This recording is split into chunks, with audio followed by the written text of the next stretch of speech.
Okay, here we are again. I've been wanting for a while to get a couple of those boards from eMade in China and build a 32Q firing system just for the fun of it. This year I was looking for a winter project, so I thought, well, that's what I'll do. So I got with eMade and I ordered six boards from them and 3 remotes just because I didn't know exactly what I was going to do. My original intention was just to have make 2 systems coded to one remote, 2 systems coded to the other remote, 2 systems coded to the other remote. Then I've seen some stuff some other guys had done, and I thought, well, that's what I want to do. That makes a lot of sense. So there's a lot of schematics out there for how to build these and stuff like that. And first of all, I just want to say that I'm only doing this video just to kind of show people that are thinking about building a system some of the things that you need to look for, and hopefully some of the mistakes that I made maybe somebody else can avoid, because they can be kind of costly when you're talking about little things like switch selection, like what switch you're going to get. Well, if you're building 2 systems, say you're buying, you want a couple of extras, so say you buy 30 switches. Well, you buy the wrong ones, you got $1 a switch plus your $15 shipping and handling. What I'm saying is it can get expensive if you start ordering the wrong stuff and get too excited and don't take your time with the build. So that's kind of the idea here, is just to kind of show you some things that I've done wrong and a few things that I've done that I think are right. I'm still not positive yet, but we'll see. So I'm going to talk about kind of a lot of different aspects of the firing systems and stuff you need to look for when you build. What you're looking at here is I took one of the remotes for the little eMade systems, and I built a control box. So grab a pen here so I can point to stuff. This is the control box. I used the material I used. The idea behind these builds is I thought, well, you know what, I'll do a video on the cheapest possible way you can get away with building some firing systems. So I thought, well, I'm going to try to find as much stuff as I can do by myself without having to, pay for panels and seahorse cases and all that other stuff. So I did that, but I also found it to be extremely time consuming and extremely trying on your patience, because it can be a lot more difficult than it might seem. So here's a little bit about the control box real quick. You've got an on-off switch right there. I'm not an expert on firing systems by any stretch, but I do know that I'm just going to try to explain what didn't work for me, which brings me to these 2 posts, which these were going to be charging posts. I was going to put an internal 12-volt battery in this, and for some reason when I hooked this transmitter up to 12 volts, it will not work.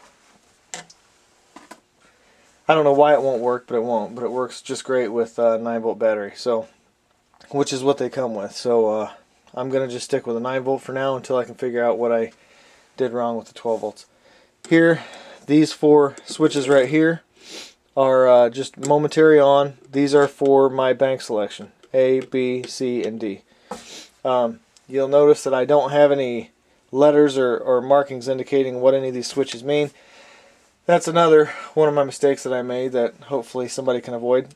At this point, I went through with a protractor and a ruler, and I drew all these nice lines. You can't really see them on the video, but all the nice lines, and I lined up all my letters just perfect. I had all my letters, and I put all my letters on all this, and they just wipe right off. I put stickers, basically letter stickers on there, and they just wipe right off. They don't stick to it. So that's going to be another challenge, find something to stick to this, which is probably going to end up being paint. So I don't know what I'm going to do about that. But anyway, this is your one, A, B, C, D. Okay, that's your bank selection.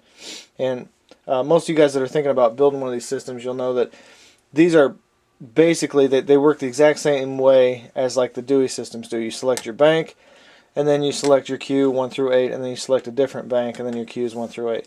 Which brings me to these down here. These are your Q's 1 through 8. Right here you got 1, 2, 3, 4, 5, 6, 7, 8. Okay. The only other thing that you're going to see on this little panel that I did is what I think gives it the biggest advantage over using a standard remote control. What these are encoding switches, okay?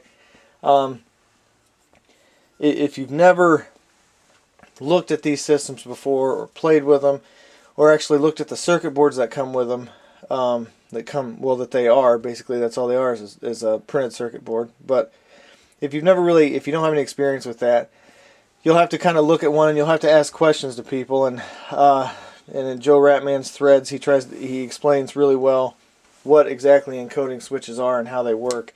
I know in a lot of his threads he does dip switches, stuff like that.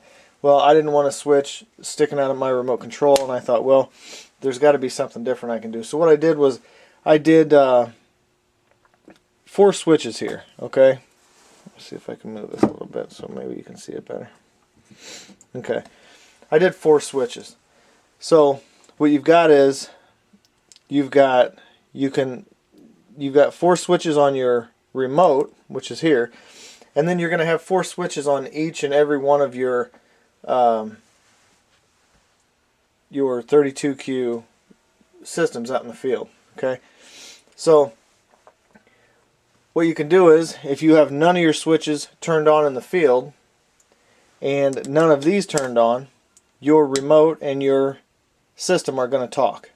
Okay, because that means that there's no encoding selected, it's open, and they can talk to each other.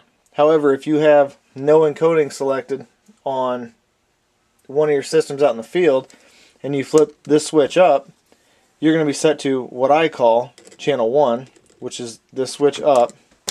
These go, up is 1, down is 2, up is 3, down is 4, 5, 6, 7, 8. So anyway, if you've got one of your systems in the field set to open, which is 0 or whatever, no switch is flipped at all, and this one's flipped to 1, you're not going to be able to talk to that system, because what these switches do is they dictate what system you're talking to that's out in the field. The big advantage to these switches is, from your remote control, you can control exactly which of your systems are firing out in the field, and more importantly, the ones that are not firing out in the field. So if you have, say, 3 of these systems, you can have one system set to, say, code number 1, what I call code number 1, which is this up. So I flip this up, and now I've got 32 Qs on that particular system out there that also has this flipped up. Okay, so I shoot through my 32 Qs. Now I need to switch to my second system. All I have to do is go down. Now I'm on code number, what I call number 2, and then the next system that's going to fire off of this remote is system that is set to code number 2. Then you're going to go the next system. Once you go through all 32 Qs there, put this back into the neutral position, the off position, and you can switch this one to code number 3. Now you're going to be talking to the system in the field that is set to number 3. I'm not exactly sure how many combinations there are if I have 4 switches here. I know that there are a ton of combinations. I mean, you can set them any way you want. You could have 1 up, 3 off. You could have 2 up, 3 off.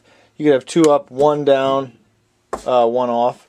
You could have 2 up, 1 down, and another 1 up. It's just, you can imagine there's a ton of different combinations that you can put these switches to. So that's the advantages. Basically, if you're planning on building a bunch of these systems, say you want to build 1 control desk and you want to build 8 systems, you can build them a hell of a lot cheaper than you can buy them, I can tell you that.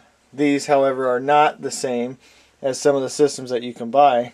These are not the same as like a Dewey system. They're not the quality of a Dewey system, but they are a system and they will work. You're just going to be sacrificing a few things, and but you're going to be saving some money. So if you're a do-it-yourself type of guy and you plan on doing this, you could build 15 of these. I know a guy who's got a whole bunch of them. He's given me a ton of help as far as building the transmitter or the control box, and then he's helped me a lot on the other on the actual system end of it too. he's got, I think, I don't know, 12 or 15 of these, and he's built a ton of them, and he's gotten to the point where he's pretty quick with building them. And so, you know, if he wants to build 20 of them, he can build 20 of them, and then, you know, he encodes them a similar way. I don't know if he does exactly like this, but it's real similar. I don't know if he uses switches or not, but, and, you know, from sitting in your lawn chair or wherever you're sitting shooting your show, you've got, you know, God knows how many hundreds of cues at your fingertips just by putting these encoding switches on instead of picking up 10 different remotes and switching your remotes. So there are a few things I'm going to touch on with this just a little bit later.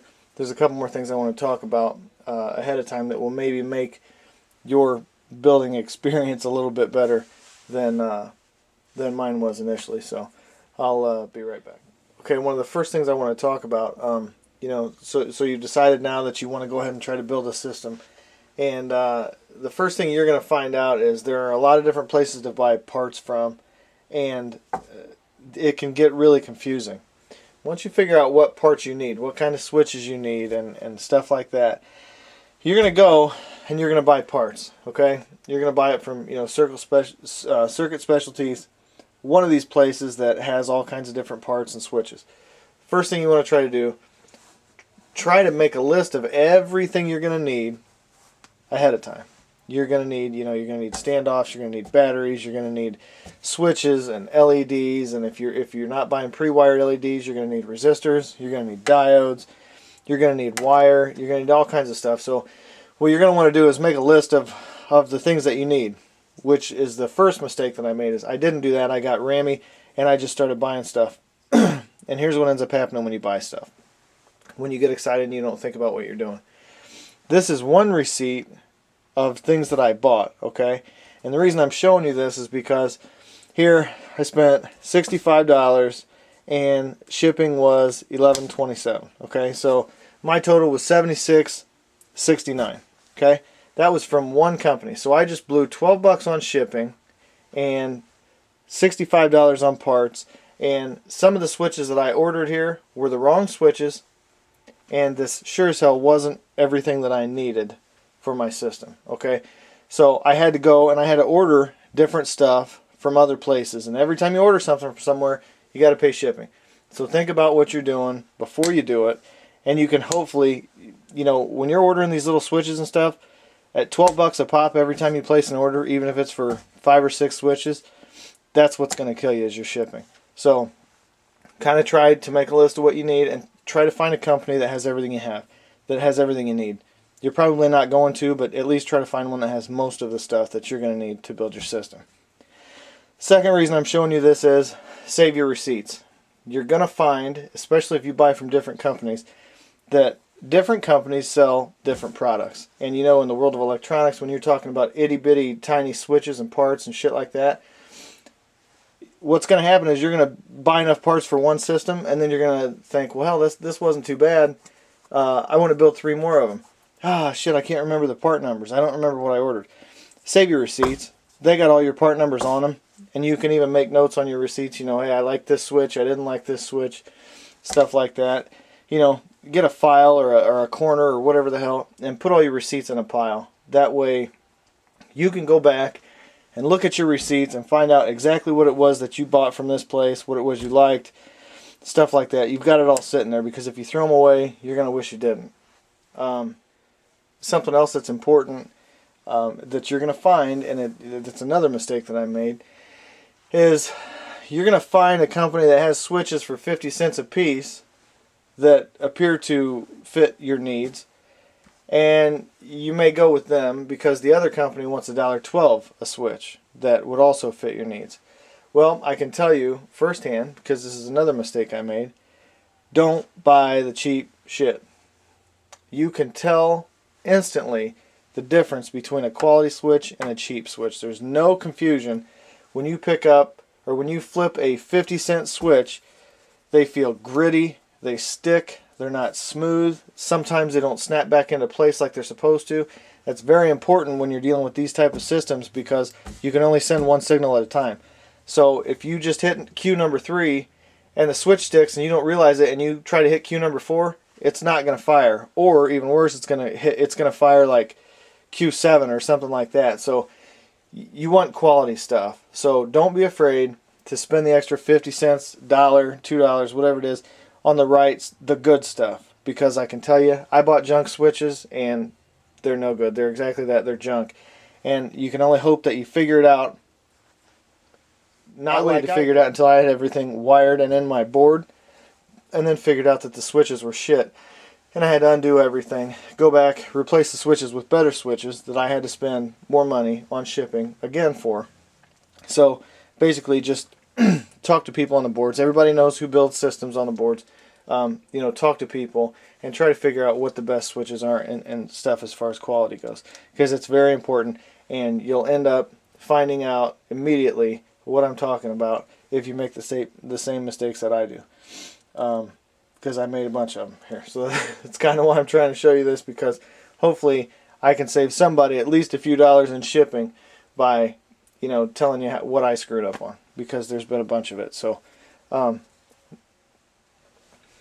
the next thing I just kind of wanted to touch on real quick is you're also going to find that, if you decide to build, say, 5 systems, sounds like a great idea. So you go and you order all your switches. So you're going to have at least 8, 12 switches per unit at the very least. Probably a lot more than that. Say 12 switches times 5, you're going to have 60 switches right off the bat.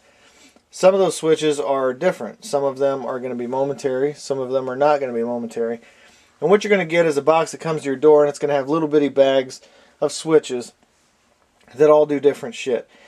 You're going to end up with a bag of parts in the corner of the room that's got diodes mixed in with switches, mixed in with resistors, mixed in with key switches. And you're going to have to go through and figure out what the hell you're doing with them. Don't do that. Go find some of these. Obviously they don't need to be like this, or get a shoe box and put dividers in it, something. Get yourself organized. I ended up finding these at Walmart. I think that was Walmart, I don't know. And I'll kind of show you what this is. They all snap together, and you can pick them all up and carry them around together, or you can disconnect them like I just did. And what I did was, they're just boxes with compartments, kind of like tackle boxes and stuff like that. So what I did was I organized everything. So I don't know if you can even see that. Okay. Each of these is a switch that serves a different purpose. These are all different switches. This is my shitty switch department right here. These are the switches I bought that were junk. And these are all good switches, but they all do something different. Some of them are momentary, some of them aren't. Some of them are dual pull, dual throw. Some of them are single pull, dual throw. There I got alligator clips. I've got resistors. I got my big switches down here. I've got electrical nuts. Just all kinds of different stuff that you're going to end up needing. And when you do your organizing like this, it makes things so much easier. So I got that one's got all my switches and stuff like that in it. Here's a different one. And like I said, these all fit on top of each other, so they're really nice to have. They're easy to get to and stuff like that. Here you got LED holders, you got diodes, you got LEDs. But you can see my point. Here's buttons if I decided to use buttons. Here's key switches. Here's LEDs that I've already wired up. And there's the solderless connections and stuff like that. So what I'm saying is, the more organized you are, the easier it's going to be. Because when you get something like this, yeah, I think I paid $25 for this or something like that, but it's so much nicer than digging through a brown bag full of parts and getting frustrated and stuff like that. You see, and then when you're done, everything's done, you can pick everything up and go put it back in the garage or the basement or your workbench or whatever. And you got everything that you need right there. So that makes stuff pretty nice. Okay, the next thing I kind of wanted to touch on that was another thing that kind of caught me off guard that I didn't anticipate, that ended up kind of being a pain in the ass to find, are standoffs.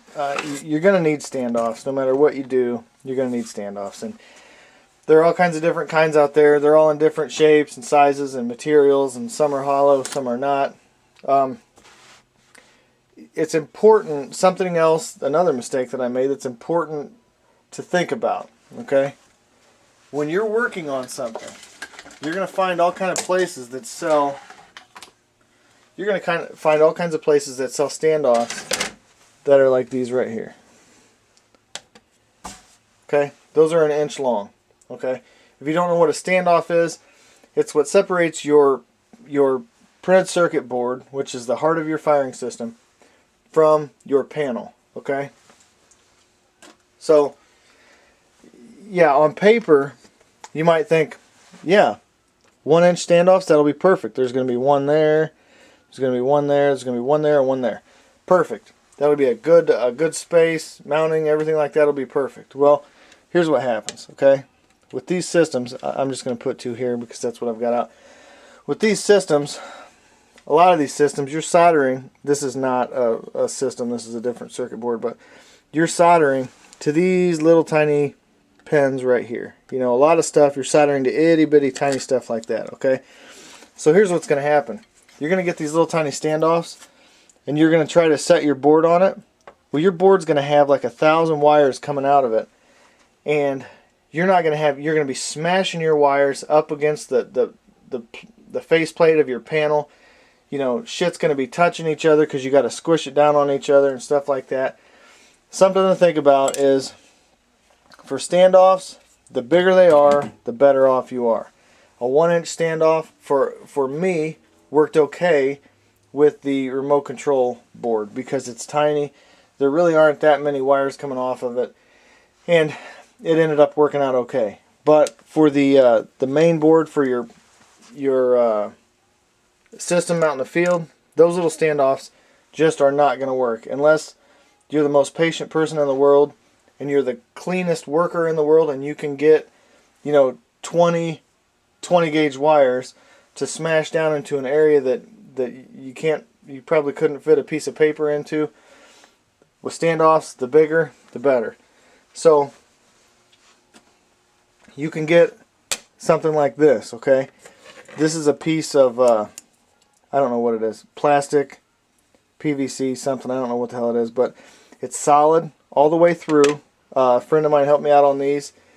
It's solid. It's solid all the way through. So with those other standoffs I just had on here, they're hollow in the middle. So you got to get a screw that will go from the top of your panel through all the way through the standoff and then into your PCB. With these, they make it so much easier because you can cut them. This one I think is 8 inches long.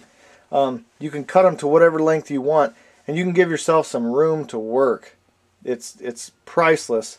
Room to work when you're working on something like this is worth a ton, and it'll save you a lot of aggravation if you make your standoffs 2 inches long, 2.5, 3 inches long. That means you're going to have that much room in between your top panel of your board and your actual board. When you start doing this, you're going to see exactly what I'm talking about. Like I said, there's all kinds of different standoffs. There's square stock. It's like a solid PVC. There's stuff like this.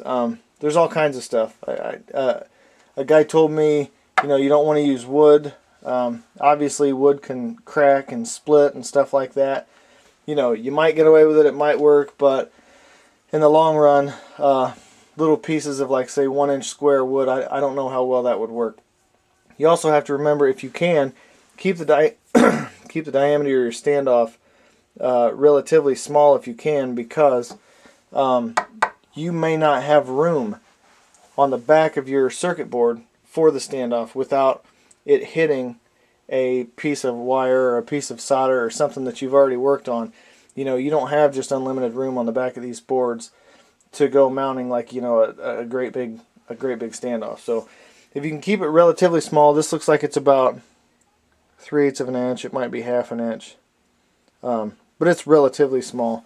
So that's just something else to think about, you know, before you start your your little journey on your firing system. Standoffs are definitely something that are worth investing some time in and looking around. And, you know, if you got a firing system at home, if you're going to be building a system, and you have a firing system at home, take the panel off of it. Be careful when you take the top panel off of it, because it's going to be connected to a battery that probably is not connected to your panel. It may be, it may not be. Slowly take the panel off and look at it. Look at how they did it. Look at what is holding the top of your panel to your printed circuit board. And when you see that, you might get an idea. Hey, I saw something laying in the laundry room that looked like that. Maybe that'll work. It doesn't have to be something called a standoff. There's all kinds of stuff that would work. So yeah, don't be afraid to take the cover off of an existing firing system. If you got a buddy that's got one, ask them if you can look at it. You can really picture what I'm talking about when you pull the panel off of a system and you look at it. You'll see exactly what I'm talking about. So that's just a little bit about standoffs. Okay, now for the actual panel top, like I said before, this started as I wanted to see if I could build a relatively inexpensive firing system just by doing more work and spending less money.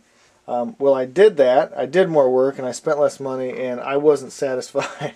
I wasn't happy at all with the results. They don't look as well as I would like for them to, and it was a huge pain in the ass. Now, there are guys out there that do it, and they make their systems look pretty good. For me, the amount of aggravation and like 6 close calls with cutting a finger off later, I don't know. I think for the actual systems, I'm going to go ahead and have my panels made and put them in seahorse cases. However, if you got more time than money and you don't mind it and you think it's fun or whatever the hell kind of sense of work like that you're into, this is what's called, you can call it anything you want, it's Starboard HDPE board. I got this at Menards. This is 1/8 of an inch thick, okay, so it bends. See, it bends. So this isn't your best material to work with. However, on my control desk there that I made, it works out pretty good. It's only, this is you can't really tell by the video, but I think this is 6 by 9, 6 inches tall by 9 inches wide. So once you get it mounted on a frame, it's not bad. It's not bouncing around, and it's not like you're beating up on it anyway. You're just pushing buttons or flipping switches. So this is something that does work. I can tell you that it does work. I can also tell you that it's a lot of work. It's a lot of work cutting it. I think if you cut it with a bandsaw, it would be a hell of a lot easier. Drilling it is not bad at all. It's relatively easy to drill. Kind of difficult to mark lines on for your lines for where you're going to drill and stuff like that. It's kind of difficult. I can also tell you that using plexiglass or some kind of acrylic material like that is, for me, a pain in the ass. If you're good with working with stuff like that, then good for you. I'm not. Every time I try to drill it, it cracks, splits, breaks. You get those little splinters in your finger that make you feel like you're going to die. So, for me, not particularly worth it. But if I were going to build a panel out of something, this is something that is definitely doable. I did build one system. Well, I did build one panel. I had it all wired up and then screwed something up, so I had to undo it. So I'll show you the panel that I built and kind of what it could look like if you decide to use something like this. Okay, this is the panel that I built. Like I said, these are kind of modeled the same way that, obviously not physically, they're not modeled the same way, but the features of them are pretty much the same as you would find on like a Dewey, as far as the continuity testing and stuff like that goes. So what you have here, something else I ran into, another mistake I made. I bought a bunch of speaker terminals that were just duals instead of quads. The duals only have 2 terminals, and a quad would have, on one piece, it would have 4 terminals, okay? That was the first mistake I made, was buying the wrong shit again, okay? But you can see here, I'll zoom in a little bit. Now, these are only sticking out because I unscrewed them. Here, we got 4 going across the top, so you're going to have rows A, B, C, and D. Here, you have the continuity testing lights. This would be 1, 2, 3, 4, 5, 6, 7, 8, and then 9 down here. So now here would be where you would flip the switch this way to test row A. Everything you have continuity on would light up. Flip it this way to go B, this way for C, this way for D. Okay, so there's your continuity lights. Let's see. Okay, down here a little bit farther, this is your test mode and your ARM mode. Different color LEDs, blue and I don't remember what that one was. I think ARM was red. These are, again, your encoding switches like I was telling you about before. These are the switches that determine what system in the field you're talking to with your remote. Okay, you know, remember up is 1, down is 2, up is 3, down is 4, like that. And then this is your key switch right here. Okay, and then a power light, an ARM light, a test light, and then your encoding switches all had lights on, which is something else that I'll tell you about a little bit later that I screwed up on. So what I'm trying to say here is that it is possible that you can build a system out of a material like this. Like I said, if you got a nice shop and you're good with shit like this, then you might be able to do it. I guess you could say I did it, but it wasn't pretty. It was a real pain in the ass, and it was just a lot of work. So I was cutting the stuff by hand, and that's a bad idea too. So you know, that's kind of what you end up with. The starboard that I was talking about, the HDPE board, it comes in what it come in 2 foot by 4 foot sheets, and it really wasn't all that expensive. It wasn't too bad at all, actually. Next thing I'm going to show you, so you got everything, you got all your materials and everything, and you're ready to start. First thing I did was I drew a scale schematic, basically, of exactly where I wanted everything on my board. Okay, I don't know if you'll be able to read that or not.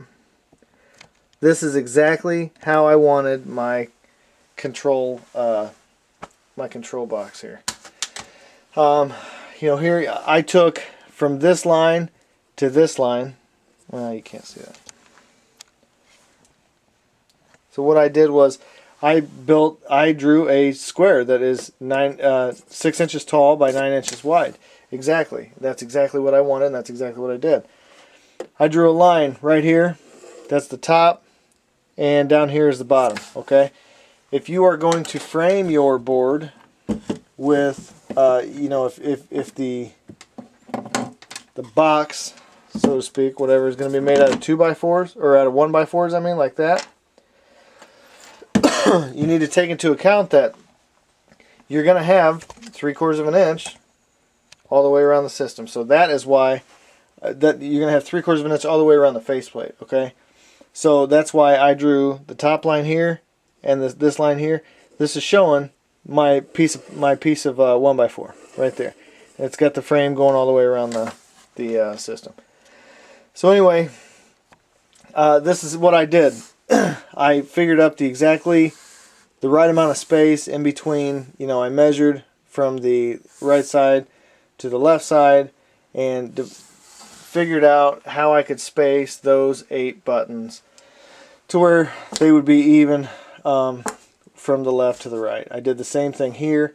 I basically broke the board down in half, and then I did this side and then I did this side.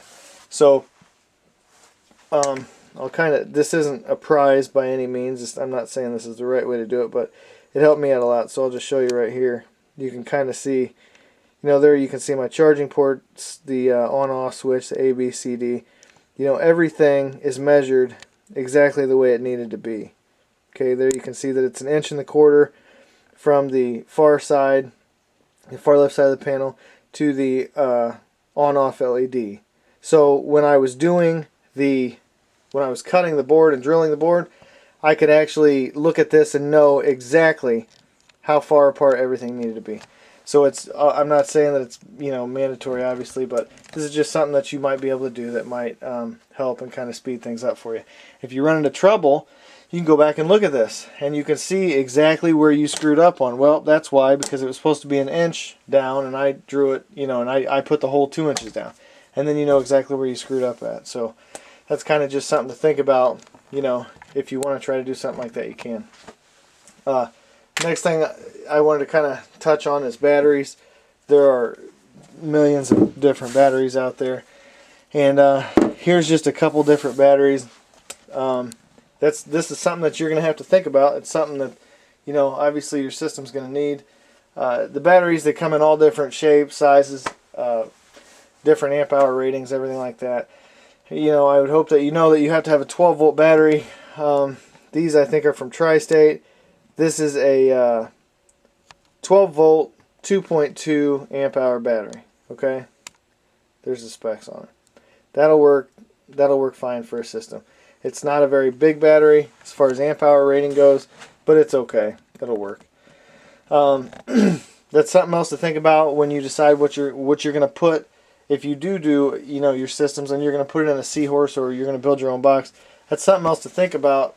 How big is my battery going to be? How much room do I have to have in between the board and the top panel? Because if you build a box and your battery doesn't fit in it, you're going to have to build another one. So that's something else to think about. Here's a 2.9 amp hour battery, and it's a totally different shape, so it may work better for you know, different applications. There's all kinds of different. I got some I think they were like 1.3 amp hour batteries or something like that were about the size of the side of this. That was about how big they were, and they came to about here. So there's all kinds of different ones. This one is long and thin. This one is taller and fatter.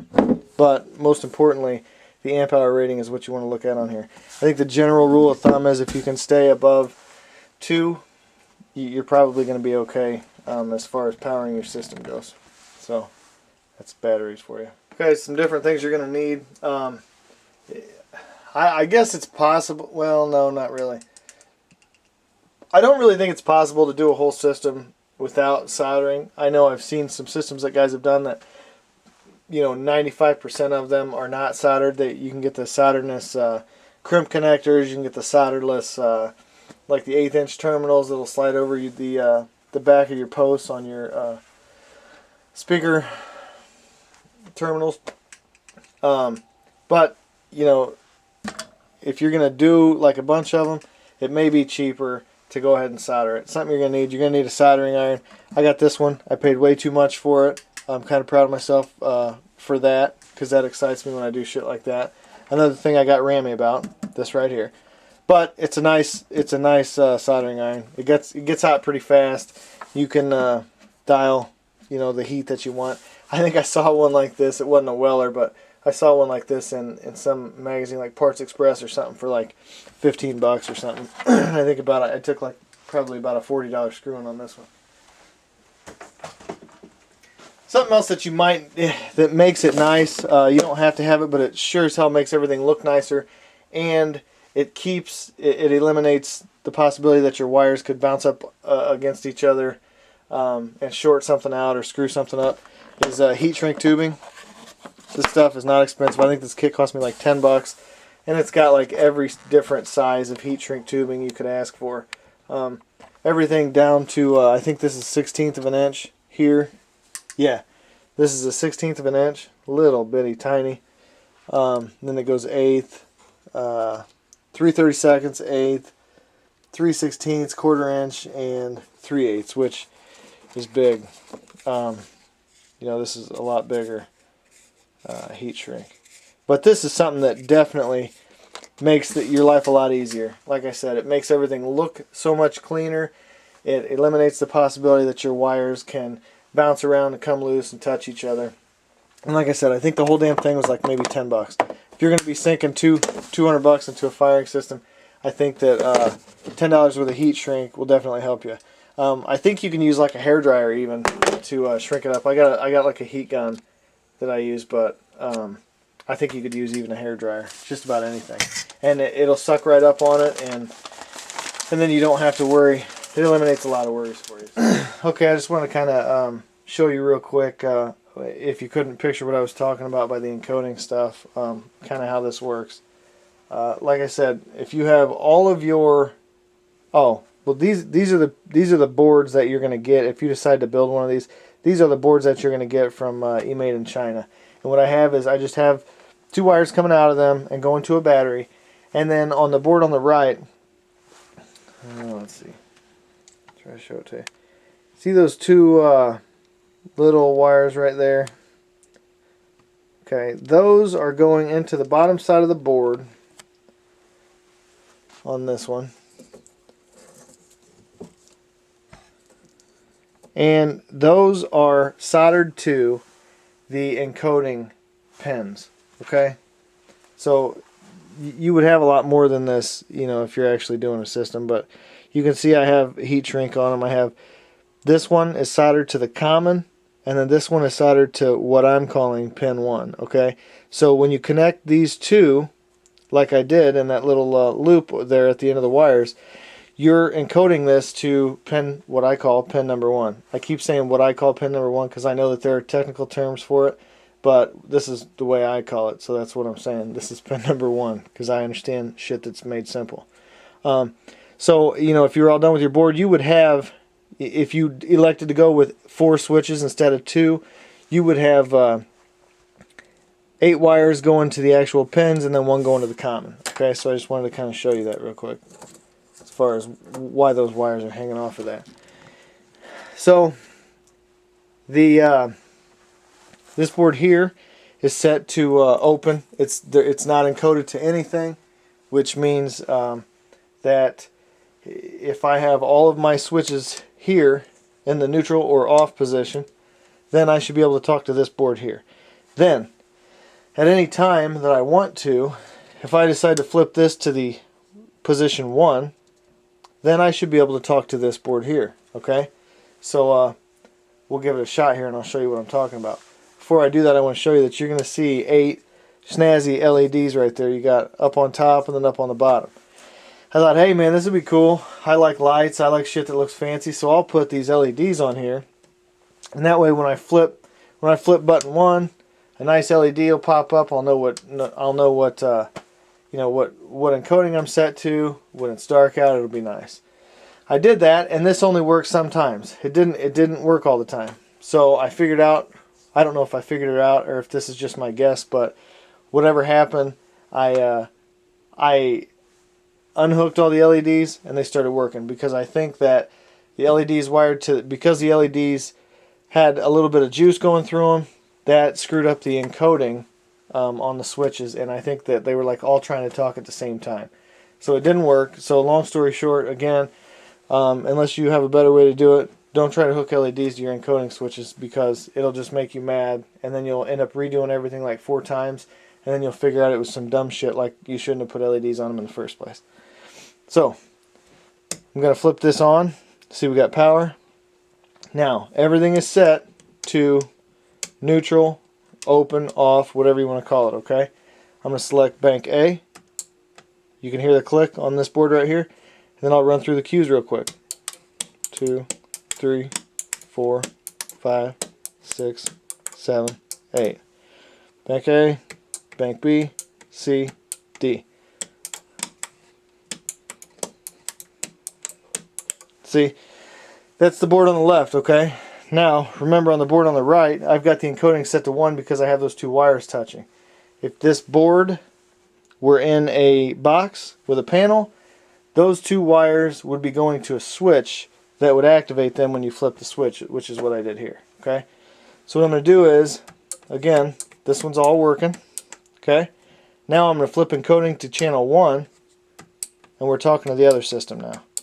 It's that easy. It's that quick. Okay, then if I want to flip it back down to open, we're talking to the system on the left again. Okay, so that's your big advantage to putting those encoding switches on there like that, because you know you could have open for your first segment. Something else you could do if you want to get fancy, you know, you could have, say, the last system or a bank of systems. Now you know that you can have as many systems, I think, is pretty theoretically you could have as many systems as you want set to the same code. So if you want to do a front, say you got a 32 cues on 3 stations set up to mines. Oh, they're all mines. So periodically throughout your show, if you're throwing up some shells or hitting cakes or whatever, and you decide you want a front of mines, you could have one system or one set of systems, whatever you want, say programmed to the last one on the right. So in the middle of your system, we're going to switch. We're on channel 1. We're on bank B. So we're shooting some cakes. Then all of a sudden you want to throw some mines up. Flip that into neutral. Flip that down to your whole wall of mines. And then bam. Shoot a couple mines. Flip it back up. And go right back to where you were shooting. That is the advantage to these. Which I think is a pretty big advantage. And it makes them really appealing. Because I think, said and done, if you go super cheap like that, you could probably do a system for between 100 and 150 bucks. If you go like I decided to do it afterwards, you're probably going to end up, I don't know, maybe 250 in the system, depending on how much your panel and your Seahorse case cost. Because it just became too aggravating. It really wasn't worth it. So I hope all my rambling and garbage and talking about all my screw-ups here helped somebody out there at least, because that was my intention in doing this, was, just to, hopefully, if you watch this and you're thinking about building a system, this is the time of year where, people start building systems. So, hopefully you can avoid a couple of the many mistakes that I made, and hope you enjoyed it.